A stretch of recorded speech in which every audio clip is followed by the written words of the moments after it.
Good day, this is Dimitri Lascaris coming to you from Kalamata, Greece on August 31st, 2024. Today I'm going to return to the annoying but unavoidable subject of alleged foreign interference in the internal politics of Western states. We are forced to talk about this subject because it's constantly being raised by the political elites and the corporate media in the West and is being used for nefarious purposes that I'm going to return to in a moment. But one of the reasons that I've decided to come back to this subject today is because a report appeared in the media yesterday that the Mexican president has decided to pause or suspend temporarily relations with the embassies of Canada and the United States as a protest because the U.S. and Canadian governments, for some unfathomable reason, decided that it was their prerogative to criticize a proposal in Mexico for judges to be elected directly by the people. Now, I would have thought that how the Mexican people and the government that they have elected organize their judiciary is quintessentially a matter of their concern.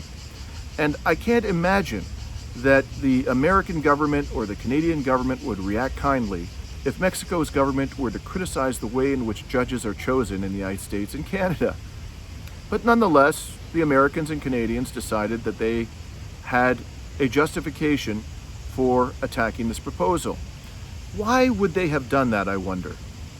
Well, perhaps it has something to do with the fact that if the judges are directly elected by the people in Mexico and not by a single person who stands at the apex of the political hierarchy in Mexico, then it is much harder for the United States government and the Canadian government and the corporations that they serve to control or influence the judicial selection process in Mexico. I can't, for the life of me, understand why they would be complaining about it, if not for that reason. I mean, we can be confident that it isn't because they have concerns about democracy or human rights. Their record of depravity across the world, including in Palestine, should leave no doubt in anybody's mind that democracy and human rights really are not a significant factor in the formulation of Canadian or American foreign policy. So, having learned of this news, I was, of course, prompted to comment upon the fact that this is yet again a demonstration of the remarkable levels of hypocrisy in Western and Canadian governments, because they're constantly, incessantly complaining about alleged foreign interference in the internal affairs of their governments while aggressively seeking to impose their views on other societies, including states that ought to be treated as sovereign states. Now, in Canada, this whole spectacle around alleged foreign interference has been unfolding for several years, and the current round of, shall I say, hysteria related to the subject is manifesting itself in an inquiry being conducted by a judge appointed by the federal government into alleged foreign interference. And before I get into that, let me just say at the outset that I am actually not simply a political analyst in regard to that inquiry. I actually am counsel on a pro bono basis to the Iranian-Canadian Congress, which has been granted intervener status in the foreign interference inquiry that is currently ongoing in Canada. And I just want to be very clear that in the course of this interview, I am not speaking as a representative of the Iranian-Canadian Congress, or ICC. The Congress may or may not agree with some or all of what I'm going to say, but none of that should be assumed. I'm speaking here purely in my own personal capacity as a Canadian citizen, as a political commentator, and as a journalist. So, that being said, this inquiry is being conducted in two phases. The first phase was completed in May of this year. That phase examined the past incidents of alleged foreign interference in Canadian elections. The judge presiding over the inquiry issued a report after that phase in May of this year, in which she found evidence that there had in fact been foreign interference. But most importantly, she found that that interference, whatever it may have been, did not alter the outcome of any election, and that Canada's democratic processes remained robust. This was a conclusion which was very difficult to reconcile, and I've commented upon this previously, with the outright hysteria around foreign interference in the corporate media and in the bowels of the Canadian Parliament. The second phase of this foreign interference inquiry is going to begin in September. There are going to be public hearings starting then. This one is going to be focused upon the ways in which Canada can better deal with the problem of foreign interference going forward. Now, I said at the very outset that this is an important subject. I know that many of you may find it tiresome, especially after that crazy conspiracy theory that Russia hacked the 2016 election and that Donald Trump was the Manchurian candidate of Vladimir Putin. After all of that was effectively debunked, albeit reluctantly, by the multi-million-dollar investigation of Robert Mueller. Many of you may now just roll your eyes when you hear about these allegations of foreign interference in U.S. and Canadian politics. But whether that's the case or not, I would respectfully suggest to you that this is a subject of the utmost concern. And why do I say that? Why have I called this the foreign interference scam and continued to come back to the question of this scam? I say it's a scam, first of all, not because there isn't, in my view, any foreign interference being conducted or attempted by the usual state suspects, namely the governments of China, Russia, and Iran, in any Western country. There may well be some level of attempted interference going on. I say it's a scam for a few reasons. First and foremost, because the evidence, the objective, independent, credible evidence that has been put forward to substantiate the claims by intelligence services and by the corporate media and the political elites is thin to non-existent when you look at it from the perspective of an experienced litigator, as I do. The second reason why I say it's a scam is because they're not really telling you why they purport to be concerned about foreign interference in the internal politics of Western countries.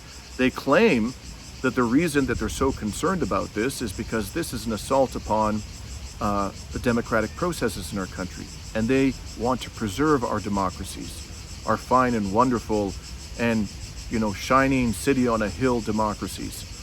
When in fact, again, we can say with some confidence, based upon the foreign policies of Western governments, that democracy doesn't really rank very high in terms of their priorities.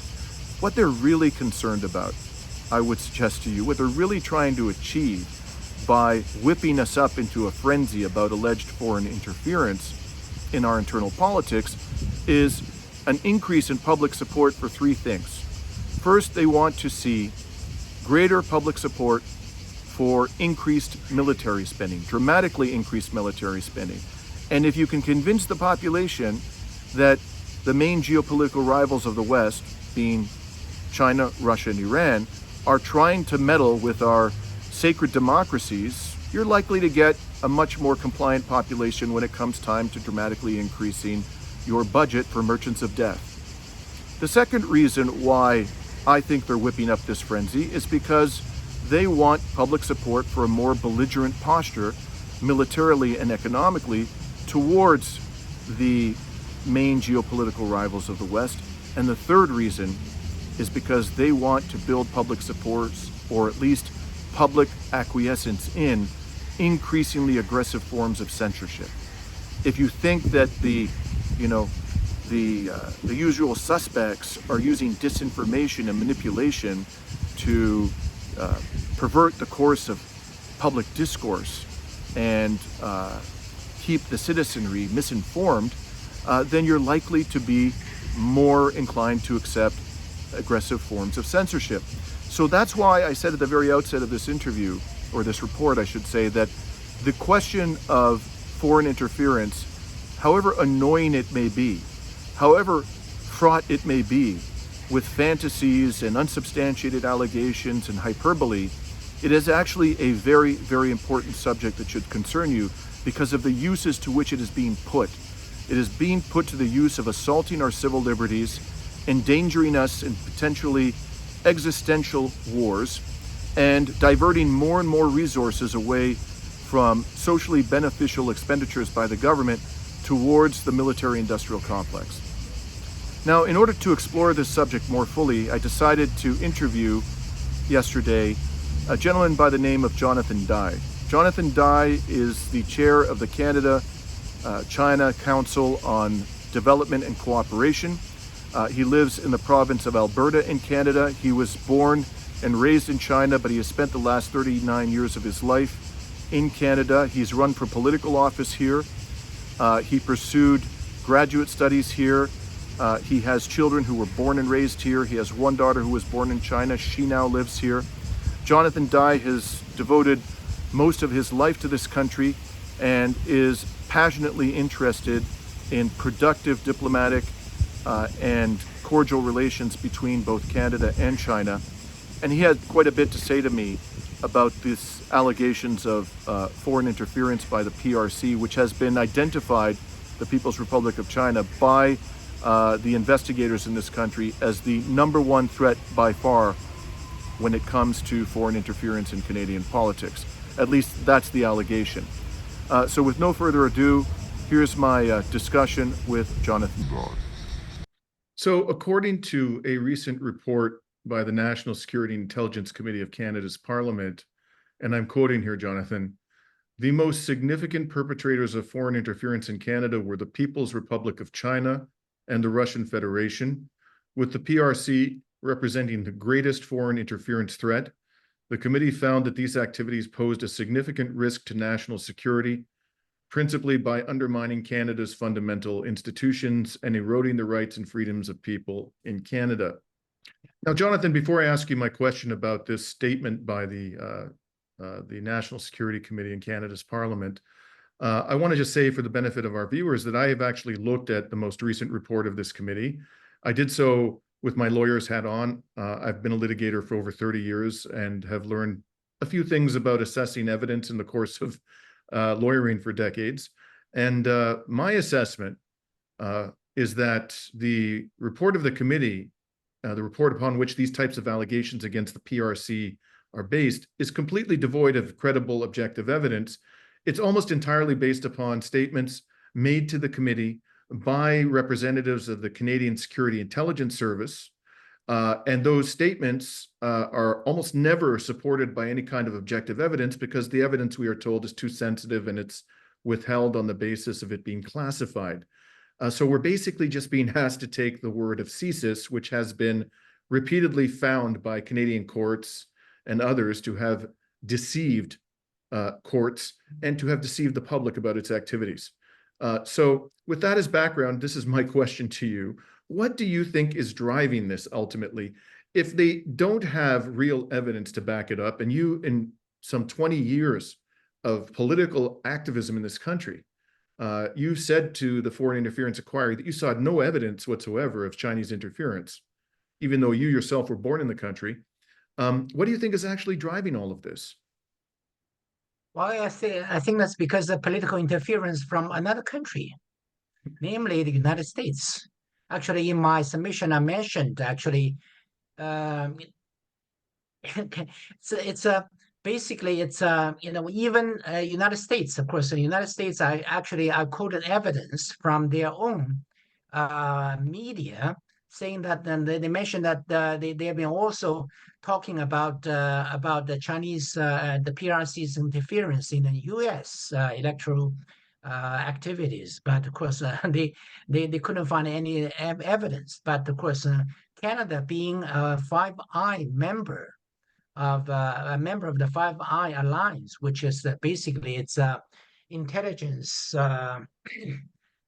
cohort, a group of United States and Great Britain and Australia, Canada, and New Zealand. Of course, New Zealand's participation has been very minimal, but being a very, very close ally of the United States, I think that we have to follow the pattern of the American big brothers in the South.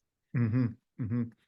And if you were to craft a foreign policy for Canada towards the People's Republic of China that was, and not just Canada, I mean, but let's focus on Canada, but my question is even broader than that. It's any Western state. If you were to craft a foreign policy that was designed to be maximally beneficial to ordinary citizens of that country. So let's talk about Canada in particular, but I invite you to talk more broadly about other Western countries. What would that foreign policy look like? What do you say Canada should be doing in regard to the Chinese government that would be of the greatest benefit to the people of Canada?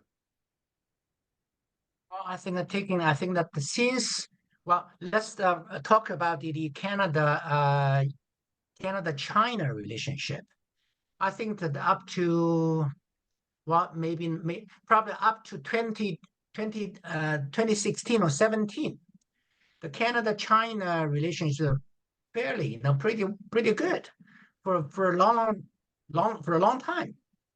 And of course, and I remember the present PM, Prime Minister Justin Trudeau was heading for China, China to try to get a free trade agreement signed, but that was blown off by his big mouth, criticizing openly in China. If you're not you're doing that in Canada or in the United States, other places, of course, people can understand that, right? So you're not talking, but in China, this person, I actually supported him. I donated to him before he became involved in but no, the thing is that he's totally getting reversed from independent Canadian foreign policy to a kind of become a follower because of because the deputy Christy Freeland getting into a very, very what do you call it, that becomes a accomplice of the United States mouthpiece. Mm-hmm. And she has been extremely. So that's the problem, because after the arrest of Miss Meng Wanzhou at the end of 2018. So that actually immediately the relationship precipitated into the bottom of the abyss. I want to elaborate on you referred to the arrest of the senior executive, I think the chief financial officer, the second or third most powerful post in one of the PRC's most successful and important corporations, Huawei. This was done at the request of Donald Trump, who later admitted, and what he requested specifically was that Meng be extradited from Canada to the United States for committing a crime allegedly outside of Canada, had nothing to do with Canada, and it had to do with US sanctions on Iran, which themselves are a violation of international law. So even if everything that was alleged against Meng was true, this was an extremely suspect prosecution that the Trump administration was undertaking or seeking to undertake. And later on, apparently, I understand that John Bolton, who for a time served in a senior position in the Trump administration, said that Trump told him that he asked for the arrest of the Huawei executive because he wanted a bargaining chip in trade negotiations with China. I imagine this left a very, very bad taste in the mouth of the Chinese government. Is that fair to say? Chinese people and the Chinese people as well. In my submission, I mentioned how China and the Chinese people cherish the friendship with Canada and Canadians, and very much attributed to a great Canadian and great internationalist, Dr. Norman Bethune, in the 1940s, when he joined. He joined and participated in the Chinese great resistance war against Japan, which is part of the World War II, against the Nazis and the Japanese militarists. And he laid down his life there. Mm-hmm. And And the supreme leader of China, Chairman Mao Zedong, wrote a piece, an essay, particularly dedicated to him, named "In Memory of a Bethune." That at the time, that was one of the three most cited short essays of Mao. And of course, that can recite. Actually, being one of the young students at the time, I can recite the whole article. And of course, actually Dr. Bethune was and is and still is regarded as a great a martyr of the Chinese great cause against the Japanese invasion, and he laid down his life and his dedicated working spirit, his totally selfless, um, you know, dedication to the Chinese people's resistance war. It's because it's saint in the Chinese mind, and also by association, Canada became a country that everybody said, wow, this is a great country. That's the hometown of Dr. Bethune. And I remember very vividly when I knew that, because I was I was on an exchange program between Canada and China, because that was assisted at the time. The Canadian government was very friendly to China. That was Justin Trudeau's father. Pierre Trudeau established the two countries' relationship in 1972. So that when I knew that I was embarking on a study trip to Canada, I was so excited. How I'm going to the hometown of Dr. Bethune. But then but it's difficult to build a relationship, and the great good feelings, but it's so easy to destroy it. Right. It may seem a bit far afield from our discussion about foreign interference, but you raised the Second World War, and I just want to ask you something about that, because it's something that I think that very, very few Canadians know.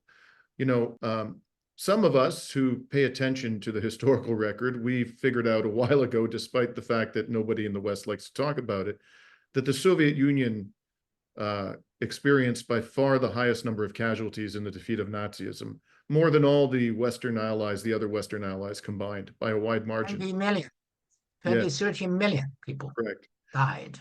But my understanding is that China also experienced an absolutely catastrophic number of casualties and was the second highest total of casualties of all the countries that were involved in the Second World War. Can you tell us about that? What were the levels of casualties, and what impact did that have on the psyche of the Chinese people? So that in that war, actually, the Chinese theater is it's a very important battlefield for the Allies, this side. And even before the United States participate in the war, the United States participate in the war because of the Pearl Harbor attack, right? And that was joined the war at a very later stage.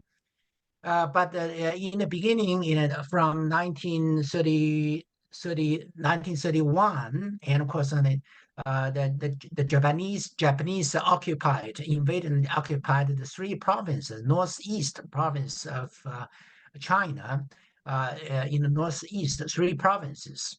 And of course, and then in 1937, then launched another attack, further invading China. Actually, launched an attack in Beijing, and the estimated total of casualties of Chinese, including the civilians and the military, is estimated around 15 million.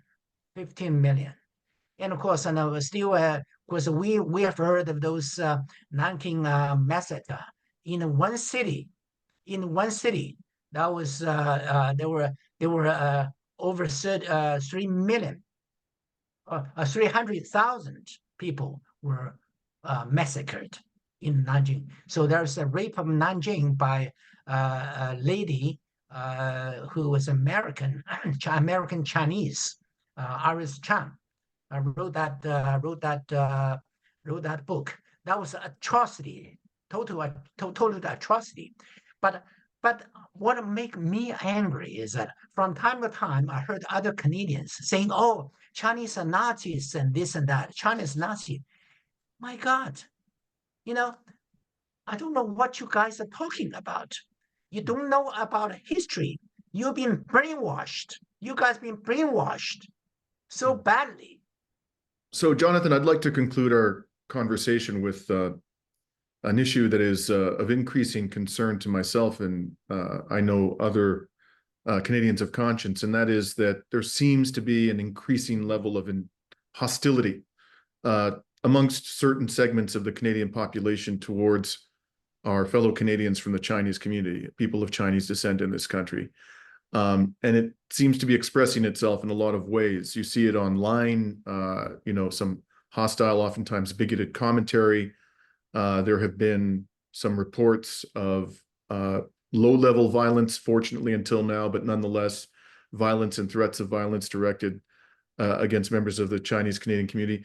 What have you seen in terms, do you have the sense, as I do, that there is, alongside this growing cacophony of allegations of foreign interference, there is a lot more bigotry in this country towards Canadians of Chinese descent? Do you see that as well? And if so, what exactly have you seen?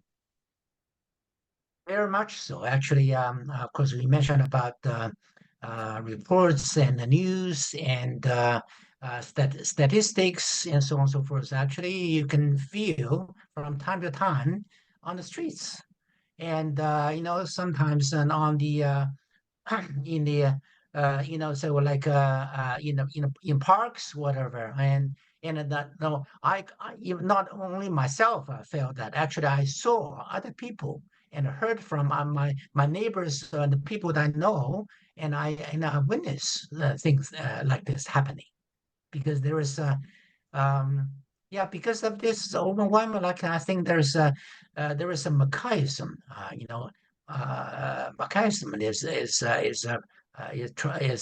is rising in this country. And I don't know this is where it's going, but I think this is a very, very detrimental to the very fiber of the Canadian society because we are multicultural society composed of multi-ethnicities, right? Mhm. And where it's going is very, very. I think it's dangerous. It's not good for the Chinese, not only the Chinese Canadians, but also the Canadian society as a whole. Mhm. Mhm. Yes, let's not forget that the Canadian government interned persons of Japanese descent during the Second World War. And I have, as a matter of fact, a comrade and a friend in West Asia who believes that people of Arabic descent in the West are increasingly at risk of finding themselves one day in internment camps. Of course, we all pray that that doesn't come to fruition, but I think we have to be very, very much on guard against that eventuality. And with that, Jonathan, I want to thank you very much for joining me, and I hope we can continue this discussion in future. Thank you very much, Dimitri.